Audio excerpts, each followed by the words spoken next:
Primeiramente, apesar de ter feito várias leituras durante a vida e até ter esses estúpidos títulos acadêmicos, sinto-me feliz por ter te conhecido antes de completar 30 anos. Ou seja, ainda tenho tempo para me limpar. O ponto arquimédico que percebi em suas aulas iniciais é a questão do eu esvaziado de Descartes, também de Kant. Eu não sei se esse é o ponto arquimédico, mas isso é uma coisa extremamente importante, nós temos que nos livrar disso aí.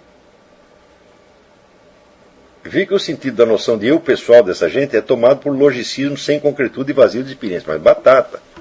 Né? O famoso eu, quer dizer, quando você pega o Fichte, por exemplo, Fichte colocava o eu no topo de tudo, mas é o eu filosófico abstrato. Digo, não tem ninguém aí, você bate lá no eu e ninguém responde. Entendeu?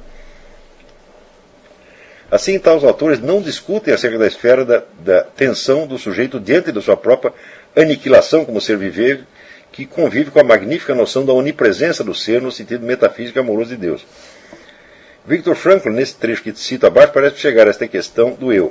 A leitura do trecho é uma experiência que me parece seguir o que o senhor comentou sobre vivenciar o texto, colocando-se no lugar do autor. Daí vem o texto, hein? A apatia como principal sintoma da segunda fase, eu não sei da segunda fase do que ele está falando, é um mecanismo necessário de autoproteção da psique. Reduz-se a percepção da realidade, mas é batata. Né?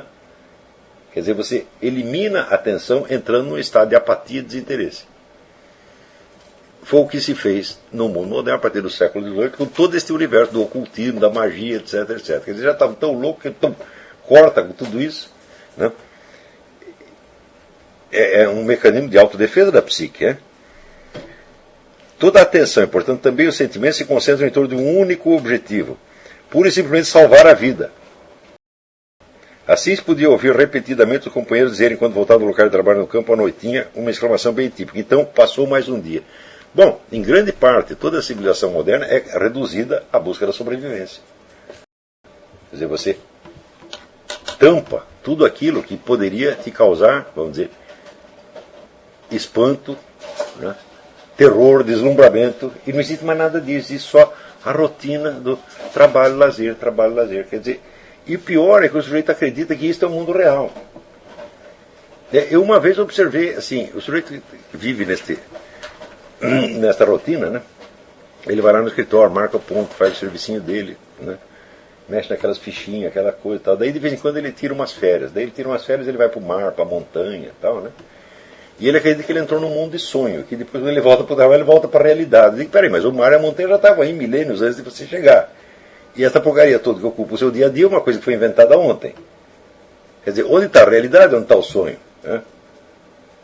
Quer dizer, o que é a realidade você chama de sonho. E o que é um pesadelo você chama de realidade. É extrema alienação. Né? A pergunta é, como é possível que esses inúmeros professores que tanto criticam essa postura adotada no nosso curso de filosofia... não sabia que tem gente criticando a postura nossa. Né? Pelo menos para mim eles não falam nada, não são bestas de conversar comigo. Ao ler um trecho como esse acima, ao defrontar com um trecho vazio de Descartes ou Kant, por exemplo, ainda assim continua a defender sua causa impossível. Claro, é um mecanismo de autodefesa da psique. Eles têm que defender esta concepção que eles chamam de racional, científica, etc., que não tem nada de racional e científica, que é apenas uma espécie de um provincianismo temporal extremo, né?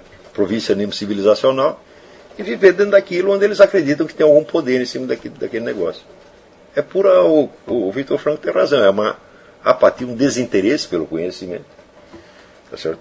Que é uma medida de proteção da psique contra o que lhe parece assombroso, né? É aquela famosa reação do Freud perante o Jung, né? O Jung começou a falar aquele negócio de arquétipo, daí o Freud ficou aterrorizado, falou, não, mas isso aí você vai entrar no irracional, tá falando. Vai, e daí? O racional não existe, né? E depois, o objeto em si não pode ser irracional, meu Deus do céu. O que é racional não é o estudo que você está fazendo.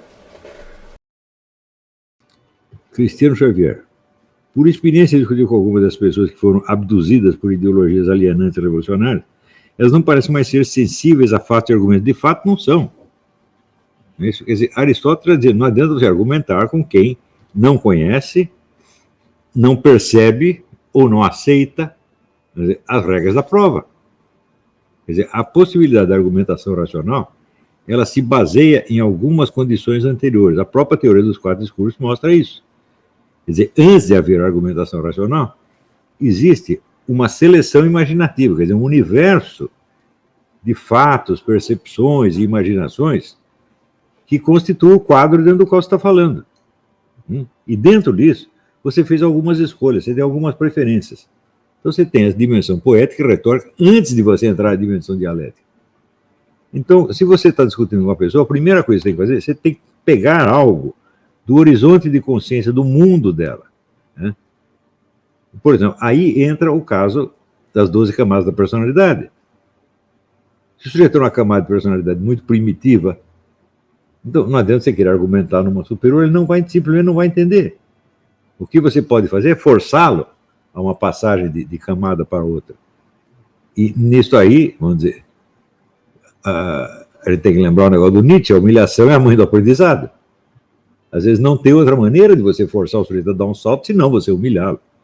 E fazer ele ir para casa e dizer, não, eu sou um ignorante, eu não sei coisa nenhuma, estou só aqui pagando mico. Né? E isso, talvez, pode fazer ele desistir de estudar para sempre, então ele vai ser um palpiteiro a menos, ótimo. Né? E pode ajudá-lo a dar um salto. Né? Mas, na maior parte dos casos, a atuação que você vai ter sobre a mente do seu interlocutor é psicológica e não lógica. Para você poder ter uma interação lógica, é preciso que a parte psicológica esteja acertada já. É pessoas mais ou menos com um nível similar de maturidade, tá certo? De boa vontade, de honestidade, tem uma série de condições psicológicas que tem que ser atendida antes. Senão, não adianta absolutamente. Né? Então,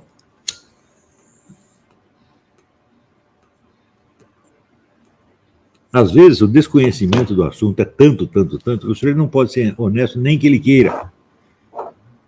Então, ele é forçado a ser desonesto pela sua própria ignorância. Então, é por isso que, assim, essa arte de discutir, a história que da discussão nasce a luz, não, da discussão nasce a confusão. Para nascer a luz, é preciso que já haja uma série de pré-condições bem estabelecidas.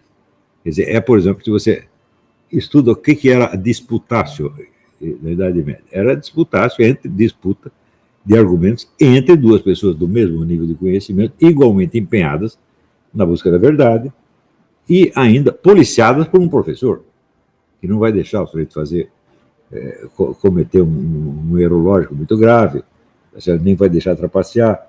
Aí sim funciona. Né? Isso seria, vamos dizer, o ideal da discussão científica. Né? Mas entre o ideal da discussão científica, ou seja, a discussão científica tomada como modelo lógico, e a discussão científica como se processa na realidade da sociedade humana, bom, a diferença é abissal. Quer dizer, eu não conheço o setor onde haja mais trapaça do que nas ciências. Né?